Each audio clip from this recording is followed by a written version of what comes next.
Интроверт не избегает других людей. Это человек, который умеет прислушиваться к себе, который может быть в гармонии с собственным миром, который не теряет себя ради других. И хотя в мире принято считать, что экстраверты более успешные, потому что они более громкие, сегодня я расскажу вам о 5 выигрышных качествах интровертов. Меня зовут Евгений Масеев, я психиатр и психотерапевт, я давно работаю в теме психологии отношений. Сегодня я расскажу о тех качествах, почему интроверт действительно выигрывает, просто его сила тише.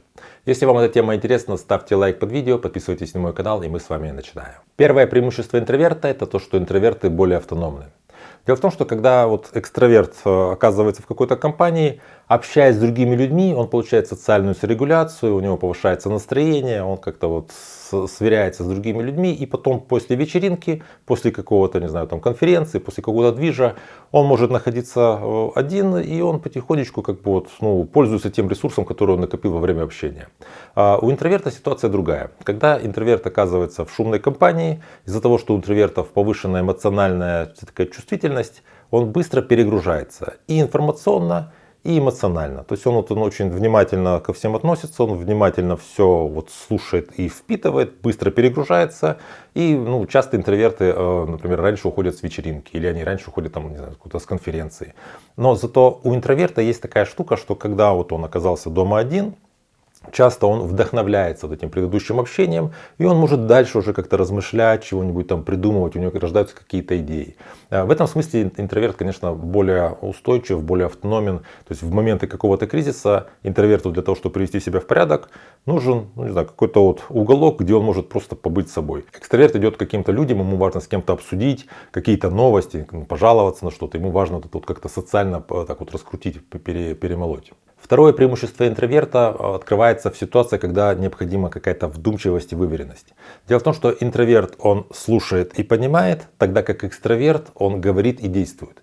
В ситуации, когда необходима очень быстрая реакция, когда необходимо какое-то большое количество ответов, когда цена ошибки невелика, например, в переговорах, в продажах, в каких-то играх, таких например, квизы, еще где-то. В таких ситуациях психологическая стратегия экстраверта, она более выигрышная. То есть там, где нужно как-то быть таким подвижным, пластичным, нужно быстро включаться в какие-то взаимодействия, в какие-то переговоры. В ситуации, когда нужно 7 раз отмерь, 1 раз отрежь, когда нужно подумать, вдуматься, как-то вникнуть и потом принять ответственное решение, когда цена ошибки велика, в этой ситуации психологическая стратегия интровертов более выигрышная, потому что интроверту нужно чуть больше времени, чтобы все обдумать, но он уже дает какое-то выверенное такое ответственное решение. Третья особенность — это то, что интроверт сначала думает, потом говорит, экстраверт сначала говорит, потом думает. То есть экстраверт часто формулирует свои мысли во время, собственно, уже речи, когда он говорит. Когда выгодно быть экстравертом? Шумная какая-то компания, там, где у тебя рождается какая-то шутка, по ходу дела ты ее говоришь, как она у тебя родилась, так ты и говоришь. Все смеются, ситуация предполагается условно безопасная, и так люди все шутят, все шутки не должны быть максимально какими-то, выверенными, пошутил и пошутил, дальше проехали. Часто интроверты испытывают сложности в компаниях, то что у него в голове рождается какая-то шутка, он начинает ее как-то обдумывать, взвешивать, как-то оттачивать, и момент ушел. И интроверт может пошутить как-то неуместно, либо уже запоздало, либо эта шутка какая-то слишком такая, слишком правильная, что ли. Она настолько правильная, что в ней нет этой легкости. А с другой стороны, в ситуации, когда необходимо что-то проанализировать, осознать и формулировать очень правильно, дотошно в голове и потом облечь это в слова, это поле интровертов. Интроверты, как правило, хорошие, преподаватели, лекторы, такие люди, которые участвуют в спорах. Эти споры, как правило, такие очень спокойные, аргументированные, этот спор, какая-то научная какая-то дискуссия, там все так очень академично звучит. В то время как экстраверты — это люди, которые, хорошо быть им тамада, аниматор, скажем, воспитатель детей, с детьми, которые работают. Когда нужно много говорить для того, чтобы с помощью этой многоречивости как-то удерживать внимание окружающих людей и чтобы как-то снижать уровень социальной тревоги. То есть для чего нужен тамада? Люди все сидят, не знают, о чем поговорить, он начинает говорить, о чем попало, все фокусируются на нем, снижается уровень социальной тревоги. То есть экстраверты там сильны. Четвертое качество интроверта, которое может быть выигрышным, хотя иногда оно может и мешать, это то, что интроверт сосредотачивается на процессах, тогда как экстраверт скорее переключается. Это связано с процессами возбуждения и торможения нервной системы.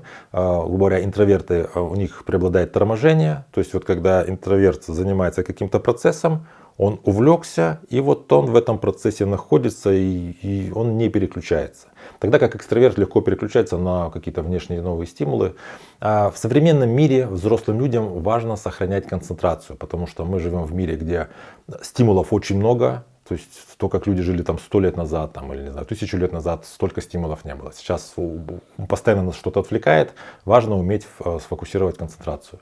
Вот эта эпидемия СДВГ, которая сейчас есть, когда взрослые люди, у них внимание устроено так, как оно должно быть у детей устроено, то есть часто переключаются.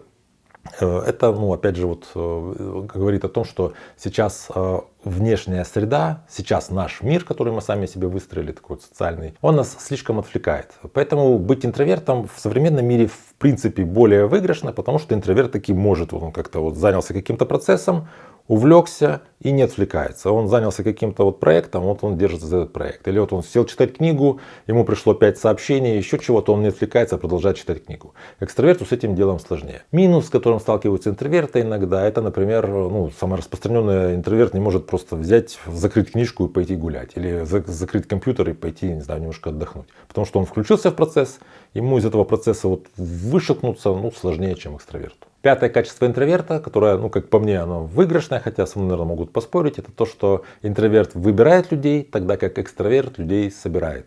У экстраверта, как правило, широкий круг общения, много людей, с которыми он общается постоянно, общение там какое-то поверхностное. Например, человек где-нибудь там в продажах или в каких-то социальных структурах, там, может, в политике, еще где-то. У него много людей, с которыми он должен общаться. Это поверхностное общение, скажем, какое-то оно такое однобокое. У интроверта, как правило, небольшое количество людей, с которыми он общается, но это глубокое общение, это, как правило, длительные отношения, это такие отношения, где есть доверие, где есть общие ценности, общие интересы. То есть очень много таких ценных вещей, которые, опять же, ценны для интроверта и, возможно, не так ценны для экстраверта. То есть у интроверта небольшое количество качественного общения, тогда как у экстраверта большое количество общения такого, просто для количества. Я иногда сталкиваюсь с ситуациями, когда это небольшое количество такого качественного, глубокого общения становится проблемой, если, предположим, кто-то из этих людей, эти важные люди для интроверта, начинают как-то меняться, они предают или еще как-то начинают себя вести. В таком случае интроверт, конечно, сильно страдает, потому что у него, в принципе, небольшое количество людей, и один или двое из них, они как-то отвалились. Но в целом я считаю, что все-таки эта возможность выстраивать качественное общение, это такая штука, которая, ее сложно переоценить, потому что экстраверты часто этого в жизни вообще не имеют. То есть у них большое количество общения есть, но такого глубокого, они к этому не стремятся, этого и не получают. И важно понимать, что интроверт и экстраверт это не какие-то диагнозы, это такое психологическое какое-то зрение на то, куда направлено внимание человека в плане его какого-то социального общения. Человеку более важен внешний мир или внутренний мир. Вы можете себе представить такую шкалу, такой градиент от крайней интроверсии до крайней экстраверсии. И каждый человек может находиться где-то между этими двумя полюсами. Иногда мы можем смещаться. Есть амбиверты, это люди, которые могут быть с утра экстравертами, а вечером он интроверт, дома сидит, не знаю, что-нибудь смотрит какой-нибудь фильм, читает книгу. Если вы понимаете, что у вас есть сложности с общением, если вы понимаете, что сложности с общением связаны с вашими психологическими какими-то чертами, если вы понимаете, что вам сложно общаться так, как диктует общество, потому что вам это не по нутру, вы хотите понять, что с вами происходит, как-то разобраться и наладить это общение, наладить вообще взаимодействие своего внутреннего мира с окружающим внешним миром, можете обратиться ко мне на консультацию. Под каждым видео на канале у меня есть ссылки на мои соцсети. Пишите мне личное сообщение, мы с вами работаем. Также напишите, пожалуйста, в комментариях, вы считаете себя скорее интровертом или скорее экстравертом? И как вы считаете, кому в этой жизни легче живется, интровертом или экстравертом? Я буду вам благодарен за то, что вы поделитесь своим опытом. Если эта тема вам интересна, ставьте лайк под видео. Также подпишитесь на мой канал, чтобы не потерять меня. Берегите себя и своих близких. И до встречи в следующих выпусках.